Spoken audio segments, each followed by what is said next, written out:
on était en train de parler de la confidentialité. Et donc, dans la confidentialité, on a parlé donc euh, des accès. On a dit seuls les utilisateurs habilités dans les conditions normalement prévues ont accès aux données. Et je vous ai dit, je vais ouvrir une petite réflexion. Donc, la réflexion, c'est quoi? C'est quelle est la différence entre voir et lire? Est-ce que quelqu'un peut me répondre? Quelle est la différence entre voir et lire?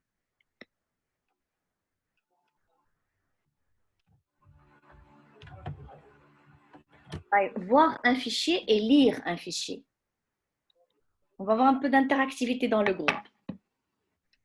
J'ai un fichier et là je vous dis, je l'ouvre. Et là je dis, ah ben ici je peux voir le contenu du fichier et là je peux lire le contenu du fichier. Je suppose que tout le monde n'a pas accès au micro, donc là je vais répondre à votre place. Bon là, quand je dis je vois, je peux voir, mais je n'arrive pas à comprendre. C'est-à-dire un document qui est chiffré. Quand je l'ouvre, il est chiffré. Je suis en train de voir, mais je ne le lis pas parce que je ne le comprends pas. D'accord? Mais quand je dis je lis, donc là, j'ai pu ouvrir, j'ouvre le fichier et je le vois et je le lis. D'accord? Donc, quand je dis lecture, c'est l'accès le moins restreint. D'accord? Parce que j'interdis la lecture. C'est pas comme j'interdis de voir, parce que c'est plus restreint. Quand je dis vous n'avez pas le droit de voir le fichier, ça veut dire que déjà moi je l'ai protégé, je l'ai chiffré, et là on dit on n'a pas le droit de le voir. Et donc là c'est le cas par exemple de certains fichiers système. Pour les protéger, on va carrément les cacher. Donc la politique de la visualisation est plus restreinte que la lecture. D'accord? Maintenant, quand on dit l'impression, ben, quand je lis un fichier, c'est parce que l'output, c'est quoi? C'était l'écran. Quand je vois un fichier, c'est parce que l'output, c'est quoi? C'était l'écran. Mais quelqu'un peut, par exemple, sécuriser et interdire la production à l'écran, mais il a oublié d'interdire l'impression. Donc moi, qu'est-ce que je fais? Je ne peux pas afficher ce fichier, mais je peux toujours faire CTRL-P et l'imprimer. Et donc quand je l'imprime, ça veut dire que j'ai changé le output et j'ai pu accéder au fichier. D'accord? Donc on fait très très attention. Quand on veut accéder, donc on peut accéder à travers quels moyens on va accéder. D'accord? اضرب شويه يا صاحبي لقيتش كنسمعانا. Le micro, le micro. Alors, à partir de quels moyens donc on va accéder? On peut accéder via réseau, grâce à un cipher. On peut accéder via écran. On peut accéder via imprimante. On peut accéder, donc on fait très très très attention au type d'accès. D'accord? Donc quand je dis confidentialité, bon, je vais voir si voilà, donc je suis au maximum de mon micro. Quand je dis la confidentialité, seuls les utilisateurs habilités ont le droit d'accéder aux données. Et là, je vous ai expliqué ici quels sont les types d'accès. On va passer maintenant, là je dis généralement, le mécanisme de sécurité qui va nous permettre d'atteindre la confidentialité sera le chiffrage. Ça, vous le notez dans votre document. Donc, dans notre chapitre de cryptographie, la première chose qu'on va commencer, c'est, parce que dans le chapitre de crypto, on doit répondre à tous les objectifs. C'est-à-dire, à chaque objectif, on doit avoir une solution. Et donc là, je dis, quelle sera la solution? Quel est le mécanisme qui permettra d'atteindre cette confidentialité? La solution sera le chiffrage et on définira largement ce chiffrage. D'accord? On passe au deuxième objectif, l'authentification. D'accord? Alors là, regardez, ici, je vais ouvrir encore mon document pour vous expliquer, comme je n'ai pas le tableau. Quand on parle d'authentification, ici,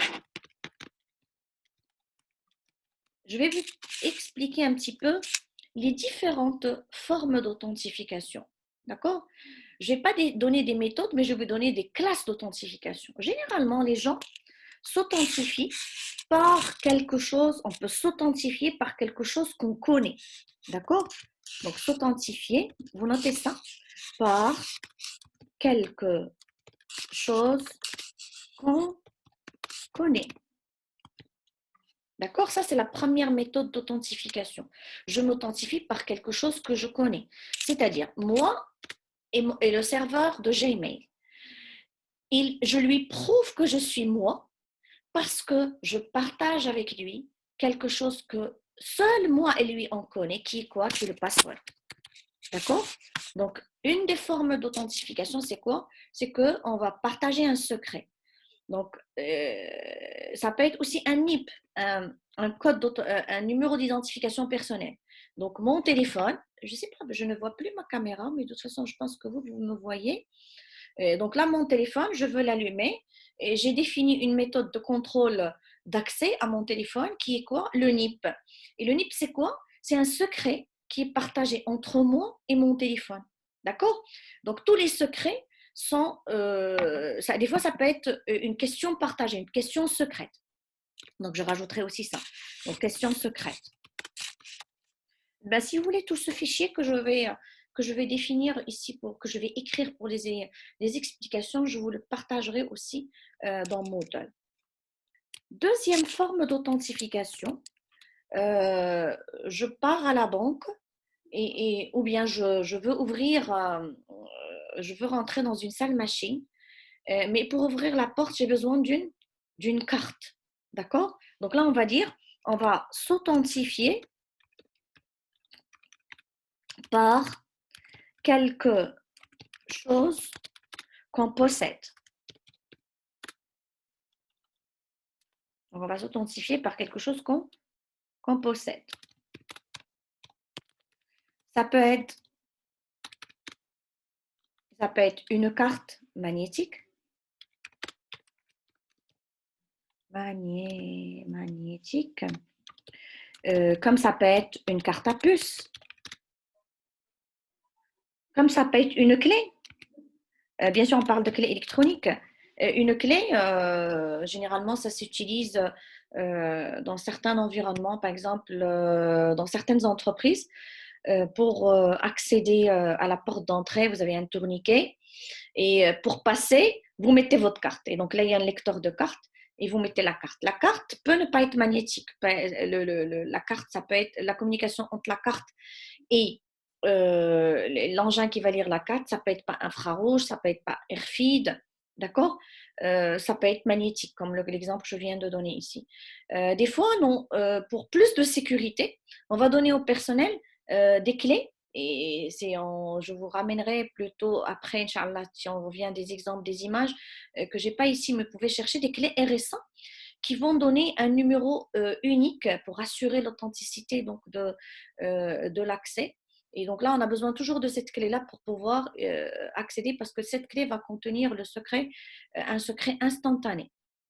D'accord? Donc, ce n'est pas comme la carte magnétique qui va avoir une identification figée ou la carte à puce qui va aussi avoir une identification figée, magnétique. D'accord? Donc là, c'est la deuxième forme d'authentification. Des fois, pour durcir les mécanismes d'authentification, on peut avoir combiné plusieurs méthodes, comme par exemple, je pars à la banque et je vais retirer de l'argent de la banque. Je dois avoir une carte, donc s'authentifier par quelque chose que je possède, et je dois taper un NIP. Donc là, on a la première et la deuxième méthode. Donc ça, c'est pour durcir. La troisième forme d'authentification, c'est s'authentifier par quelque chose qu'on est. Qu'est-ce que ça veut dire qu'on est? Ça veut dire euh, je m'authentifie par mon pouce, c'est-à-dire mon empreinte digitale. Quelque chose que je suis. Je suis comme ça. D'accord? Donc ça rentre dans cette catégorie-là. On parle de biométrie. D'accord? Dans la biométrie, on va citer des exemples. Donc là, on a l'empreinte digitale. Vous avez la reconnaissance faciale. Vous avez la géométrie de la main, parce que des fois, ça suffit de mettre juste le pouce, comme par exemple dans nos téléphones auparavant, on pouvait mettre le pouce et ça s'ouvre. Donc ça, c'est une méthode, c'est pour s'authentifier. Pourquoi moi je mets mon pouce? pour qu'il puisse me reconnaître, d'accord? Et me donner l'accès à mon téléphone, d'accord? Pour que je puisse l'utiliser. Mais je peux aussi, actuellement, dans les nouveaux téléphones, j'ouvre mon téléphone par reconnaissance faciale, d'accord? Bien sûr, pour que ça marche, il faut d'abord, au départ, passer par une étape où on va faire beaucoup d'essais sur soit le pouce, soit sur le téléphone, pardon, sur la reconnaissance faciale. Parce que là, pour que le téléphone puisse reconnaître une personne, il faut lui donner beaucoup de tests. C'est-à-dire que là, par exemple, on va donner, au départ, on va mettre le téléphone comme ça, et puis il va nous demander donc de tourner la tête, etc. Comme ça, il peut avoir toutes les positions. Mais des fois, on peut s'authentifier en mettant toute la main. D'accord? Ça, c'est plus sécuritaire parce qu'on ne prend pas que le pouce, mais on va prendre toute l'empreinte de la main avec la géométrie de la main, avec les espaces que nous avons entre les doigts, avec la taille de la main. Donc là, on va dire euh, le, la géométrie de la main, ou si vous voulez, la reconnaissance de toute la main. Vous avez des systèmes aussi qui peuvent vous demander de déposer votre main, mais dans la réalité, ils ne vont pas prendre que les empreintes, mais ils vont vous authentifier par les vaisseaux sanguins que vous avez à l'intérieur. L'architecture de vos vaisseaux. Est-ce que j'ai des questions ici? Je ne sais pas, je vois des choses conversées. Euh, on peut. Oui, oui, bien sûr, vous pouvez utiliser la voix. Ah, vous me répondez. Ok, je vais garder ici. Très bien, très bien. Je vais garder les réponses ici. Ouais, voilà, voilà, très bien. Par empreinte, effectivement. Donc, il y a Yasmine qui me dit, ou bien par empreinte, oui, effectivement. La reconnaissance par voix, oui, très bien. Je vais garder ces commentaires, comme ça me permet d'interagir avec vous. Oui, donc ici, oui, on va écrire reconnaissance vocale. Bien sûr, ici, chaque méthode doit avoir ses propres inconvénients. Parce que là, si on prend la reconnaissance faciale, reconnaître une image le jour, c'est pas reconnaître une image le soir. Et là, ça m'arrive moi personnellement avec mon téléphone. Des fois, j'oublie que la lumière est éteinte le soir. Et je veux ouvrir mon téléphone, et puis là, il ne me reconnaît pas. Je me dis, ben oui, il ne va pas me reconnaître, il n'y a pas de lumière. D'accord? La même chose pour la reconnaissance vocale. Si j'ai un grand rhume et que je perds ma voix, ben, automatiquement, il ne va pas me reconnaître. Des fois, nous avons des méthodes d'authentification, s'authentifier par la manière avec laquelle on marche. Et ça, c'est les formes d'authentification qui sont utilisées dans les endroits publics. D'accord? D'accord? Voilà, donc c'est sûr que je n'ai pas cité tous les exemples. Je ne sais pas si vous avez ce que vous me proposez ici, mais en tout cas, ça, c'est les formes d'authentification, donc la reconnaissance vocale, la reconnaissance faciale, les empreintes digitales, la géométrie de la main. Bien sûr, si on prend le cas de l'empreinte digitale, les systèmes ne sont pas bêtes parce qu'avant, au début, les premiers systèmes, ne pouvait vérifier que l'empreinte. Mais si quelqu'un coupe le doigt de quelqu'un d'autre et le ramène pour qu'on puisse faire la reconnaissance, ça pouvait passer. Actuellement, non. On ne va reconnaître on doit d'abord reconnaître que c'est un doigt d'une personne qui est vivante. C'est-à-dire que là, il faut aussi vérifier la température, vérifier qu'il y a du sang à l'intérieur. Donc, il y a les systèmes de reconnaissance doivent être assez élargis ou assez avancés pour qu'ils puissent donc détecter certaines failles. Mais sinon, si on a un système simple, il pourra être falsifié ou bien mal utilisé. La quatrième chose, et ça on l'utilise beaucoup en réseau, c'est s'authentifier de l'endroit où on est. S'authentifier par adresse, d'accord? Et ça, c'est le cas donc des contrôles par liste par adresse IP, ou bien par adresse MAC, ou bien par nom de poste. Donc, quand on a un routeur et qu'on définit dans ce routeur une politique de contrôle d'accès, et c'est-à-dire qu'il va commencer à filtrer, et ça, on fera l'année prochaine en M2 dans le cours de sécurité réseau largement donc les TP de CCNA Security.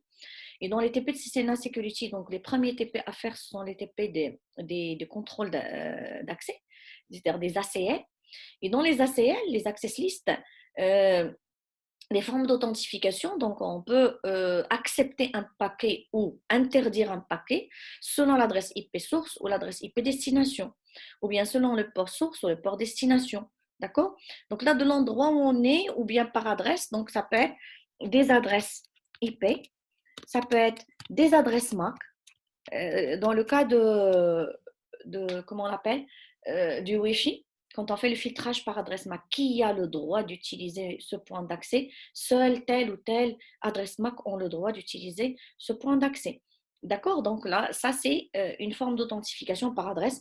On peut faire des contrôles par nom de poste, nom de machine. Telle machine a le droit d'utiliser cette nom de poste et non pas nom. D'accord? Donc voilà, donc je résume. Donc dans les méthodes d'authentification, nous avons 4 formes d'authentification. S'authentifier par quelque chose que je connais, s'authentifier par quelque chose que je possède, s'authentifier par quelque chose que je suis, d'accord? Et la quatrième chose, s'authentifier de l'endroit où on est, d'accord? C'est-à-dire par adresse. D'accord? Si vous avez bien sûr des questions, donc là, moi, j'ai la conversation qui est ouverte. OK?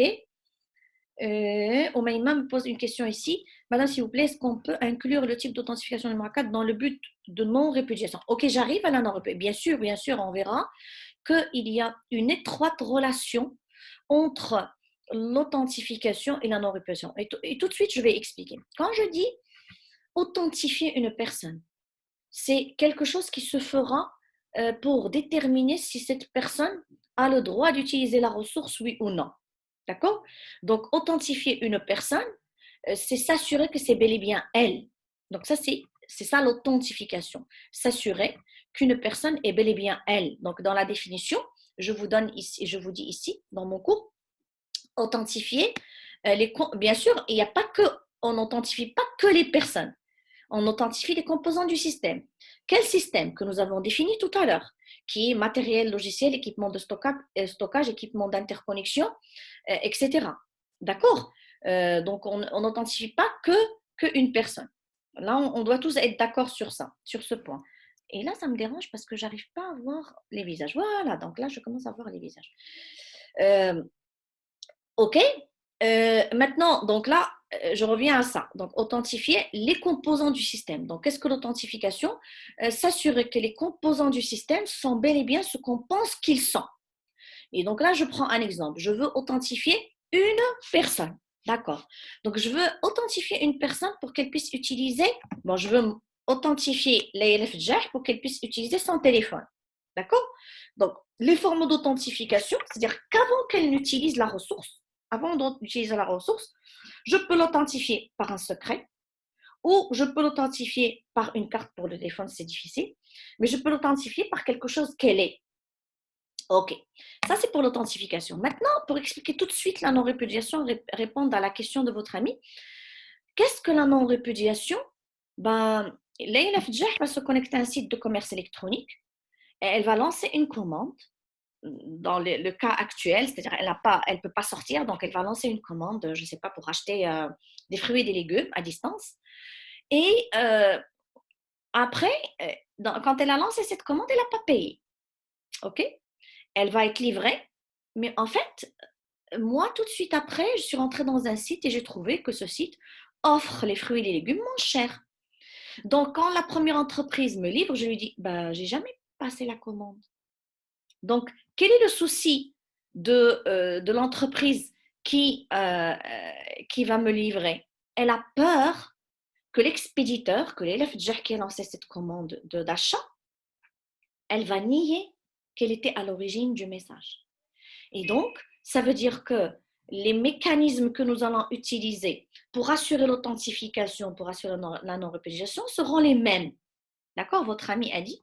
La question, c'était quoi? C'était est-ce qu'on peut utiliser une technique? J'ai perdu le fil des questions. Attendez que je vois où est-ce que j'avais les questions ici. Où sont les... Voilà, converser. OK. OK. On peut inclure l'authentification numéro 4 dans le but. OK, voilà. Donc là, donc, moi, je vais, pour assurer que l'élève Djah ne va pas dire, bah, c'est pas moi qui ai passé la commande, bon, quand elle veut s'authentifier, quand elle veut présenter sa commande, je vais récupérer son adresse IP, par exemple. D'accord? Et comme l'adresse IP à un instant donné est unique pour une personne, à un instant donné, bien sûr, c'est très, très important. Donc, on pourrait dire, bah, elle ne pourra pas dire que ce n'était pas elle. D'accord? On pourra utiliser, généralement pour assurer la non-répudiation, on n'utilise pas forcément l'authentification numéro 4, c'est-à-dire la méthode d'authentification par adresse IP. Par adresse MAC, ça peut passer, parce que l'adresse MAC est quelque chose qui est unique. Mais on utilise des techniques plus simples, c'est-à-dire quand moi je passe ma commande, bah, automatiquement je vais peut-être faire un secret ou bien je vais avoir un compte chez cette personne-là, je vais avoir un login mot de passe et donc automatiquement si j'utilise ce mot de passe, je dois être forcément moi, d'accord. Mais voilà, c'était pour répondre à la question. C'est quoi la répudiation? Répudier, c'est nier. Répudier, c'est nier. Et donc, nous, ça c'est la question de Haja. Donc, répudier, c'est nier. Donc, nous, on veut qu'une personne qui a passé une commande ne nie pas. D'accord? Donc, le meilleur exemple pour la non-répudiation, c'est l'exemple du commerce électronique. Ça, c'est un souci ou un objectif, la non-répudiation, que tous les commerçants électroniques désirent. D'accord? Ok, donc on continue les objectifs. Donc on était dans l'authentification, d'accord? Donc on a expliqué que l'authentification se fait par quelque chose qu'on connaît, par un secret, par quelque chose qu'on est, d'accord? Par quelque chose qu'on possède et par de l'endroit où on se trouve, ok? Maintenant, je vais rebondir à autre chose. Quand on dit authentification, l'authentification peut être dans un seul sens comme elle peut être dans les deux sens. Comment? Donc l'authentification, elle peut être unidirectionnelle ou bien elle peut être dans les deux sens. Par exemple, moi, quand je prends mon téléphone ici, d'accord? Et je veux l'utiliser, je suis obligée de faire la reconnaissance faciale dans mon cas ici, ou bien de donner un. Et donc là, on a deux cas. Au cas où la reconnaissance ne marche pas, comme je vous ai dit tout à l'heure, parce que peut-être que quand j'ai fait la reconnaissance, je n'avais pas mis mes lunettes, ou bien parce qu'il n'y a pas assez de lumière, etc. On passe au deuxième, à la reconnaissance ou l'authentification par la deuxième méthode backup, qui est dans mon cas là que j'ai défini, qui est quoi? Par un secret. Donc, je donne mon secret. Mais ici, dans ce cas-là, c'est qui s'authentifie? C'est moi qui m'authentifie auprès de mon téléphone. D'accord? Mais est-ce que lui, il s'authentifie auprès de moi? Pouvez-vous me répondre dans la conversation? Dans ce cas-là, moi, je lui prouve que je suis moi. Mais est-ce que lui, il me prouve qu'il est lui? Selon la définition qu'on a vue tout à l'heure, répondez-moi. Est-ce que le téléphone peut me prouver qu'il est lui? J'attends vos réponses. Yallah, je vous attends. Comment oui, Nawel? Nawel. Vous me dites oui?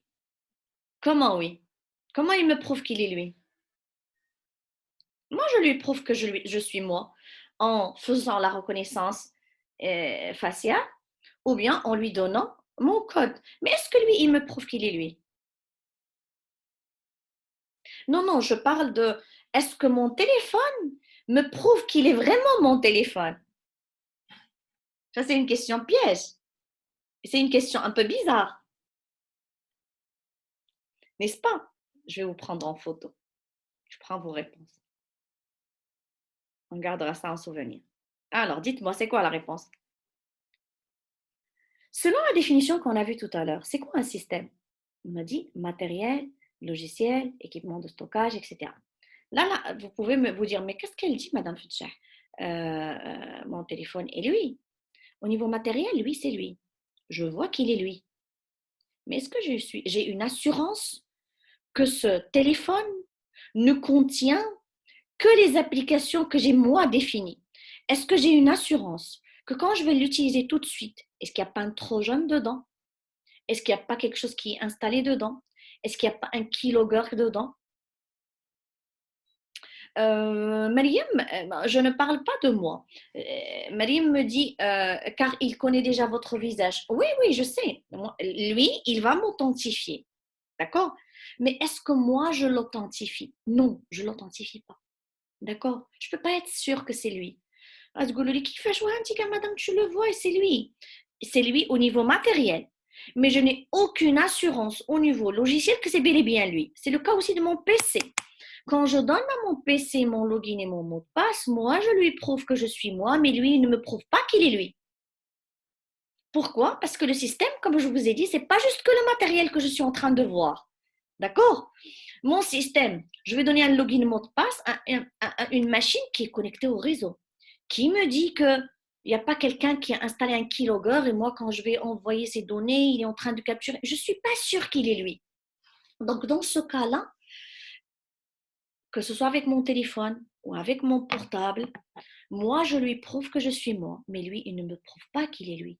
Et donc, à ce moment-là, on parle d'une authentification qui ne peut être que dans un seul sens. Là, on parle d'une authentification unidirectionnelle. Le téléphone m'authentifie, d'accord? Le PC m'authentifie. Dans certains cas, vous n'avez qu'une authentification unilatérale, d'accord? Unidirectionnelle. Aussi, la même chose quand vous, et ça, ce sera notre premier TP quand on parlera de page clone, de phishing, etc.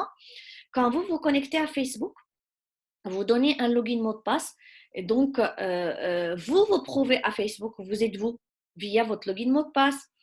Mais est-ce que la page que vous utilisez euh, euh, est authentifiée? Est-ce que vous êtes sûr que vous communiquez? Et là, il m'alerte comme quoi qu'on va, il va nous se terminer dans 10 minutes. Ok, dans 10 minutes, nous, on va prendre une pause et après, on reviendra après la pause. Mais je vous promets, la semaine prochaine, je suis en train de tester Microsoft Teams et on m'a dit que dans Microsoft Teams, il n'y a pas de contrainte de temps. Donc, je vais le tester ce week-end et dès que je trouve que c'est bon, je vous alerterai pour qu'on puisse ne plus avoir ce problème d'arrêt avec Zoom. J'étais très contente le mercredi, j'avais cru que Zoom on fait ça pour toute cette étape-là, mais c'est pas grave de toute façon. On va continuer. Donc moi je vous disais, euh, dans certains cas, l'authentification ne peut être que dans un seul sens. Donc là, je disais, vous, quand vous donnez votre login mot de passe à Facebook, vous êtes sûr, Facebook est sûr de vous, mais vous n'êtes pas sûr que vous avez une page qui est authentique, c'est-à-dire que c'est bel et bien la page de Facebook. Et donc là, ça, c'est le rôle du browser. Le browser va se baser sur beaucoup de choses et ça, on le verra après, comment s'assurer qu'une page, comment authentifier un site. D'accord? Et c'est très, très important parce que si on n'authentifie pas un site, on rentrera dans le cas des attaques par phishing. Le phishing, c'est quoi? C'est le hameçonnage. Le hameçonnage, quelqu'un vous fait un faux site et nous allons voir en TP que créer un faux site, c'est très, très simple. Ça, c'est en 2 secondes. Bah, d'ailleurs, j'ouvre une parenthèse ici pour vous dire que pour la séance prochaine, s'il vous plaît, essayez d'installer Kali Linux. Donc, Kali Linux, vous allez le retrouver dans le site kali.org. D'accord? Vous téléchargez une machine prête. D'accord? C'est-à-dire que quand vous rentrez dans le site de Kali, je vais vous montrer ici, quand vous rentrez dans le site de kali.org, vous partez dans Download et vous partez dans les... j'espère que tout le monde, vous avez, je suppose que vous avez tous la virtualisation, bon, la VMware ou VirtualBox. Mais pour ceux qui ont VMware, qu'est-ce que j'ai un problème de connexion. Pour ceux qui ont VMware, ils vont télécharger une machine VM prête. Donc ici, vous partez dans Download Kali Linux, et vous ne prenez pas l'ISO, vous allez descendre en bas, donc vous ne prenez pas ça. Vous pouvez le faire, mais moi je vous recommande de prendre une machine déjà prête. C'est-à-dire que vous partez ici, en bas, d'accord, pour récupérer les VM, d'accord. Ici, si vous avez VMware, vous partez là, donc selon ce que vous avez 64 bits, 32 bits. Si vous avez VirtualBox, vous partez là, d'accord. Donc je suppose que si la majorité en VMware, Vous partez dans la page de téléchargement propre à VMware. Et là, vous prenez une machine déjà prête. D'accord? Ici, vous téléchargez le Kali Linux VMware. Ça vous donnera donc, je pense, un fichier zip que vous allez dézipper et par la suite, vous allez exécuter la machine. Ça, c'est la meilleure façon pour installer Kali Linux. Alors, Kali Linux, c'est quoi? C'est un environnement Linux, donc c'est un environnement Linux, mais qui contient des outils de piratage, d'accord, de hacking que nous allons utiliser dans nos séances de TP. D'accord? Donc, je reviens au cours.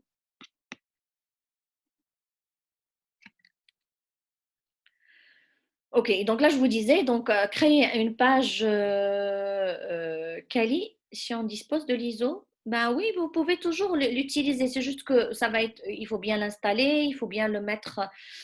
Vous allez vous-même configurer ce que vous allez faire dans. C'est-à-dire qu'il faut bien configurer la VM par rapport à l'ISO. Parce que si vous avez l'ISO, vous allez l'installer dans VMware. Et vous devez vous-même configurer les paramètres correctement avec ce qu'il vous faut comme RAM et ce qu'il vous faut comme caractéristiques et tout.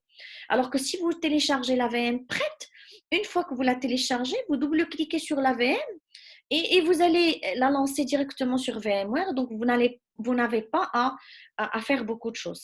Moi, je trouve que c'est plus simple. Mais si vous êtes à l'aise avec l'installation, ça ne pose pas de problème. Que si vous avez l'ISO et que vous voulez tout monter vous-même, ça ne pose pas de problème, bien sûr. D'accord? Donc, comme je vous disais, donc, nous allons voir que dans Kali Linux, nous allons utiliser le SE Toolkit, qui est Social Engineering Toolkit, qui va nous permettre de créer des pages clones rapidement. Et c'est là où on va voir que c'est très, très, très facile de cloner des pages. Donc là, je disais que l'authentification peut être dans un seul sens, comme elle peut être dans les deux sens. Des fois, dans certaines applications, on ne peut pas se permettre d'avoir une authentification dans un seul sens. D'accord? Dans le cas d'achat sur un site de commerce électronique, le client doit authentifier le vendeur, c'est-à-dire que moi, je dois m'assurer que je vais utiliser un bon site, que je ne vais pas me piéger, que quand je vais passer une commande, effectivement, j'aurai mes commandes, etc. Et le vendeur a aussi des besoins au niveau de sécurité. On a parlé tout à l'heure d'un besoin de non-répudiation, d'un besoin d'authentification. D'accord? Au niveau du client, il a un besoin de confidentialité parce qu'il va utiliser son login et son mot de passe dans un premier temps si on a ça. Mais si on n'a pas de login mot de passe, il n'y a pas d'authentification par login mot de passe, il va utiliser sa carte de crédit. Et quand il va utiliser sa carte de crédit, l'information de carte de crédit qui va passer dans le réseau, elle doit passer confidentielle. Le numéro de carte de crédit doit être confidentiel, sinon il peut être utilisé par tout le monde. D'accord? Donc ça, c'était pour l'authentification. Donc là, on a dit, on résume, pour les objectifs de sécurité, on a dit, pour se rappeler, on a 6 NAD. Donc, on a parlé du C, qui est la confidentialité. On a parlé donc de la non-répudiation. On a parlé de l'authentification. Il nous reste l'intégrité et la disponibilité. Qu'est-ce que c'est que l'intégrité? C'est l'assurance que seuls les utilisateurs habilités auront le droit de modifier les données. Et là, je reprends l'exemple du commerce électronique.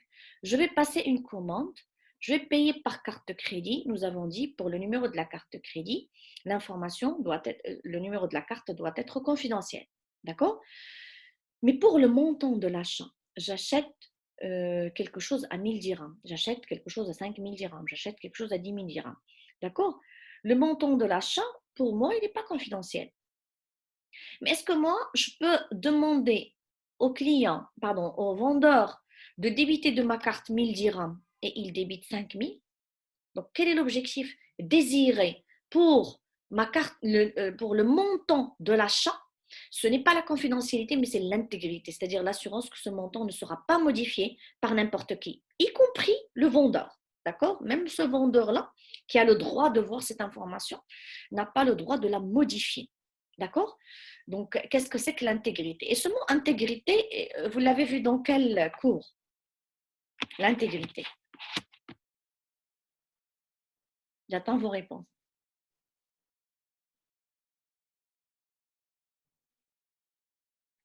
Dans quel cours? Madame, on ne vous a pas bien entendu. La connexion s'est perdue?